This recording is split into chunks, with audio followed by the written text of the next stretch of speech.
Kayo naman mga kabayan, ay magbabalat ng kamuting kahoy o kasaba at ating ilalabon. Masarap ito mga kabayan na pang merienda, ulam sa kape at lalo kung may kinayod tayong niyog ating bubudan o sausaw sa asukal. Ito ating simulan ang pagbabalat.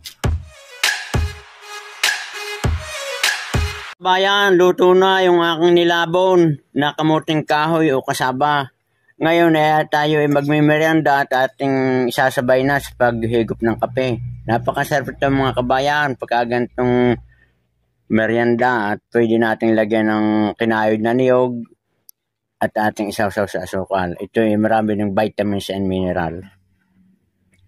Yan mga kabayan, tayo ay magmimerienda ng kamuting kahoy o yung balinghoy. Napakasarap dito sa kape, ulam.